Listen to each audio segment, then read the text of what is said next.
Oh, well, hey, babe. It's Jamie That's Me here. Welcome back to my channel. Listen, let's go ahead and get into love after lockup. Let's talk about it.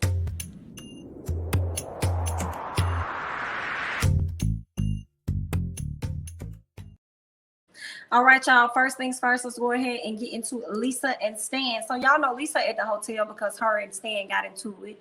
All right, she says that she's actually going to focus on her kid. She goes to get her hair done.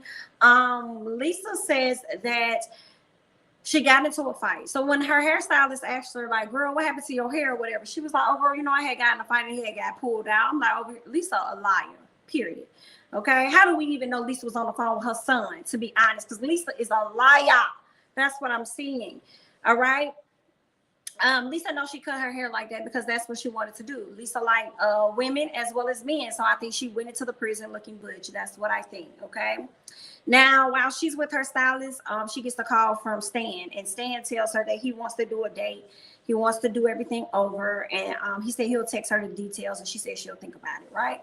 Now, while Stan is at the house, he's at the house with Dash, okay? Dash stopped by, and Stan tells him the story, but not the whole story. He literally tells him the beginning about her son calling and her feeling upset about it, and then the end where he told her, what was the end? When he said she wasn't a good parent or something like that. So Dash shockingly kind of has Lisa's back and says that, she's probably feeling some guilt about not being there for her child. So I feel like if the roles were reversed, you would respond the same way that she did. So yeah, I think that you guys probably should reach out to each other, or at least you should reach out to her and try and salvage stuff. So of course, that is something that Stan has decided to do. He gets ready to link up with her over at dinner, and she is definitely late. She had this man waiting. Okay, she finally shows up. She walks in struggling in that dress that she got on, that dress and them heels, honey. She was struggling. All right, they talk about their issues, and she says that she is going to give him another chance, but she's going to do it on her own terms, pretty much. She doesn't like that he kind of like disregarded her family and stuff, disregarded what she got going on. Like, if you want to be with me, you got to understand and respect that these issues actually come with me. This is some things that I'm dealing with. So you just gonna have to deal, pretty much. He tells her that he loves her and he misses her, and wanted to know, he asked her where she was at, and she was like, oh, well, I was at the hotel, but you're gonna reimburse me anyway, so that's just that. He was like, well, you're right, I am. And then he tells her how he wants to go back to the house and have a conversation in a better setting and things like that. And I just feel like Stan is an old horny ass man. That's just what it is. He's an old horny man. He's trying to get laid. He's trying to get him some. He's trying to have some living cool. That's it. He just want her cootie twat, and that's it. Stan ain't really trying to engage or deal with nothing else that she got going on, as long as she's pleasing him sexually. That is what, and keeping him from being lonely. That's just what I get from Stan. But y'all leave y'all thoughts and comments down below. Let's go ahead and move on to another couple. Let's talk about daonte, or whatever his name is, and Nicole. Now, she just finished getting her hair done on Dante's dime. She's back there talking to her ex-girlfriend Tia about wanting to link up with her. She gives her info about where she's going to be at later on, in hopes that Miss Tia can make it, right? So she thinks she just fine with her red dress. Well, actually, Dante ended up coming with some options, and she switched into one of the red dresses. So Miss Thang thinking she just fine. And I'm like, girl, how long was you at this beauty parlor? Because your hair was laid and now it's leaving dried. Like, I'm confused. Like, at first it was like all curly and stuff, but now it's like flat. So I'm like, dang, she must have been at the studio parlor for a minute. I mean, not the studio, but that beauty parlor, that hair place for a minute, girl, because your hair was not looking how it was when you came in. What else? All right, Dante gets ready to take her out to eat. Derrick, the friend, joins them. Love Derrick. Derrick calling these hoes out for exactly who they are and what they are. All right. Derrick goes straight for the jugular. Ask her, listen, girl, what is your intentions with my friend? What is the plan?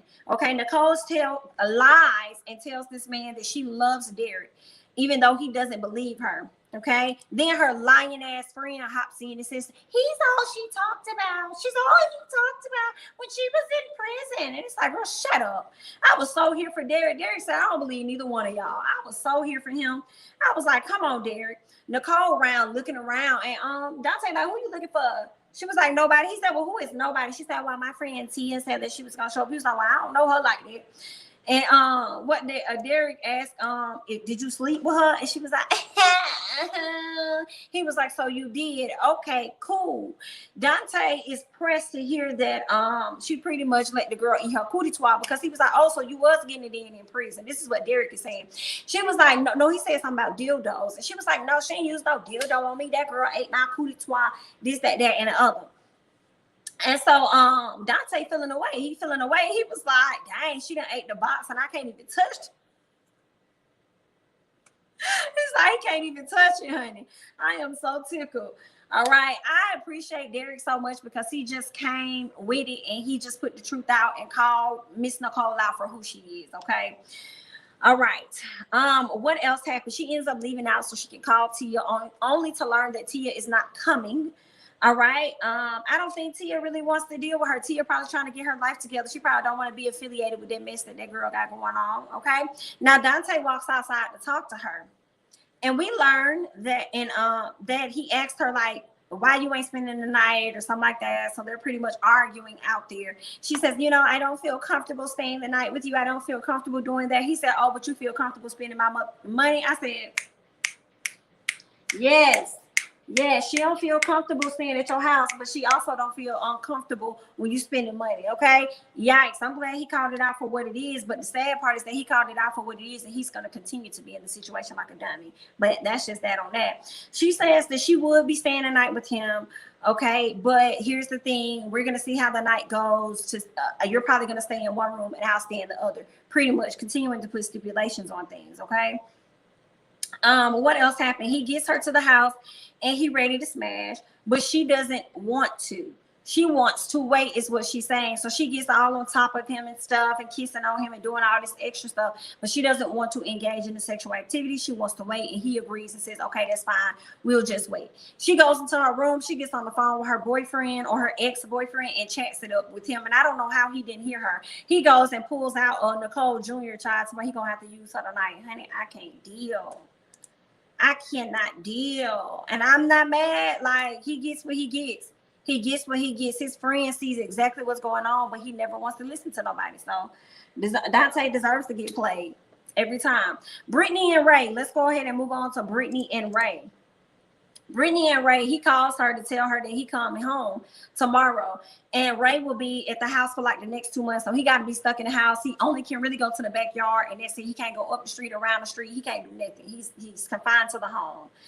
And so they have plans to get married as soon as they can. Very interesting. We'll see how that's going to go. He asked if her parents are coming over tomorrow, because I think he's looking forward to meeting her parents. And she's like, yeah, you know, they're looking forward to meeting you. But she ain't tell this man that her family don't approve of him and that her mama not even coming. I feel like she could have just went ahead and told him that on the phone. That's what I think. You know, he wants her to come pick him up, and she's like, okay, so with me picking you up tomorrow, am I going to be coming by myself? He was like, yeah, you gonna come by yourself. Like, yeah, it's gonna be all good, right? Later on, we can see what Britney is with her sister, getting her makeup touched up and stuff. She get ready to go pick up her man. She all excited and stuff, only for that to not be able to really happen, because she see the grandma pulling up. Grandma all excited and smiling. I said, yes, and bring grandma back on the screen, because I can't wait to see what she finna say. So she goes over to the car trying to get an understanding of why she there, because she was under the impression that she was going to be picking him up. So obviously Ray must have told the grandmama too, but we'll see on the next week's episode. So Rachel and Doug, he wants to surprise his dad, right? But the parolee is like, you know, you can't really go nowhere. Like, you really like kind of like stuck in a house to yourself. You're limited on where you can travel to. And Rachel also says that there are certain people he can't even be around. So that's that. Rachel's not liking his decision to not take his parole serious. I don't like that either. I don't like how Doug is moving and operating. He called a parole officer and said, hey, this is Doug such and such. I'm going to see my daddy today, and here's the address. And I'm like, don't you got to get permission? You can't just be going out here doing what it is that you think you want to do, right? So, okay, Rachel's really nervous about it, because this is a violation. He's not supposed to be going out there seeing his family. He's not supposed to. And I also wonder if he's still on parole right now as they're watching the show, because now that they see that, they probably can find him for that too. Ain't no telling. What else happened? That's when she said he's not supposed to be around people. So they end up pulling up to the house anyway. He surprises his family. They're all happy to see him. They get a little emotional. His mama is inside. She's not coming outside because she still kind of resents him and his decisions to get himself back in the situation that landed him in prison. She feels a way about that. He chats with his dad, reflects about his life. His dad has gotten much more sicker over the past few years. His dad didn't think that he was going to be alive by the time his son got out of prison, so he's glad to be there to see him. Doug is realizing that he got to make things right with his mom. He starts getting emotional and crying about stuff because he know he's been out here doing wrong, and now he's trying to make up for it. But we'll see, because Doug is still a hothead. Doug still wants to move and do what he wants to do and feel as though nobody should be in charge of him. We learned that his sister raised this child, and then when Rachel, I guess, wanted to get the child for a little bit, she let Rachel get the child and never, asked for him back, pretty much. She let Rachel take on responsibility. So his other sister is trying to his sister, I think her name is Ashley, she brought up the fact that his son had been writing letters to people, and basically those letters were saying how he was just unhappy with his life, this, that, and the other. So the other sister, I can't even remember her name, she's trying to tell him, listen, yeah, he's telling the truth. His life was terrible. He has letters and things that he wrote, and it's because Ashley was not doing right by him as a parent. And Doug is not trying to hear. He's like, oh, I'm sure she was just being hard on him because it was tough love. But Doug wouldn't know nothing about parenting. All he knows is tough love. So he wouldn't know what's right or what's damn wrong, So he gets upset with the other sister trying to get him to see that Ashley is not as perfect as you may think that she is. So he calls her out her name. He started getting loud with her, saying that it probably was like discipline or something on behalf of the child, just tough love because she expects a lot from him. So you could shut the hell up, bitch. And I was like, no, he didn't. Not him calling somebody a bitch and, talking about his sister. But one thing Dougie said, the little boy, when the sister was like, oh, I'll pull out the letters, he said, stop. No, don't you do that right now. I'll not talk to you, this, that, and the other. I didn't really like that, how little Dougie was talking. I said, y'all gonna need to get this little baby some therapy or something. Y'all gonna have to check him in the most etiquette way that y'all can. Because I feel like he's definitely on a path to act like his dad and probably end up in the same situation as his dad, because little Dougie feel like ain't nobody tell him nothing.